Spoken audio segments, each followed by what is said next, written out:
Perhaps the greatest story of seduction and the power it can hold is contained in the story of Samson. I can remember this story when I was a kid, and if you remember it, Samson is this strong guy who fights God's enemies, and he becomes really quite famous. And he is a Nazarite, and so what he does is he abides by something called the Nazarite Vow, which part of it was that he wouldn't cut his hair. Now, yes, you could say that the strength that he had was in his hair because the only way he held on to his strength was because he just let his hair flow. But it was really the vow where the power lay. The vow to abstain from things like wine and to be set apart is where his power came from.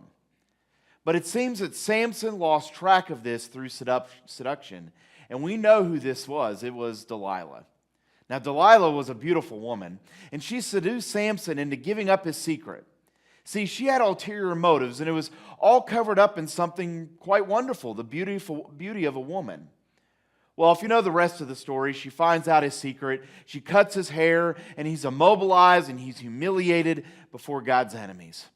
See, Samson let seduction ruin his life. You know, each of us have our Delilahs, those seemingly beautiful things or even people that are luring us into things very subtly and very slowly. Usually that is the way sin works.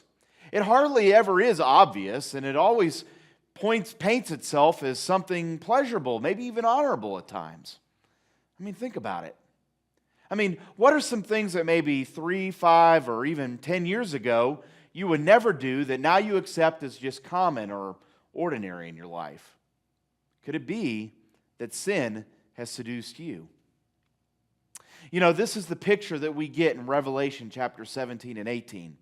You know, the last few weeks we have seen evil laid bare before us all in its ugliness, right? We have seen that a result of evil is slavery and that it ensnares us when only Jesus Christ is able to let us go. And this week we see even deeper how this whole thing works. We again meet the prostitute of chapter 14. But this time, well, she doesn't look so bad. Yeah, she has blasphemies that are coming from her mouth, but she does a really good job of trying to conceal it with fine clothes and jewels. It almost seems as if she can't be that bad if she looks like that, right? But the more we investigate and see this woman, this prostitute, this Babylon, we realize she's not innocent. She's dangerous, and she's seductive. Thankfully, John shows us this by exposing her for who she really is. She's an out-of-control evil that is bent on destroying God's people. And this seductress, well, she isn't new. She's been around for a long time, and she's going to be around, and she always will be around. And as I'm sure you already know, she's around even in your own life. But thankfully, her seduction has an expiration date. One day her actions will be judged. God will take action. And this is where our victory over seduction begins. In knowing that in the end, the seductress's acts will be exposed for all to see, and we will be vindicated in Jesus Christ.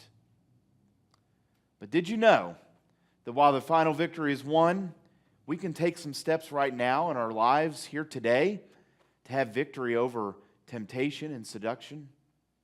Today, during your group, you're going to talk about this. And I want to challenge you to be prepared.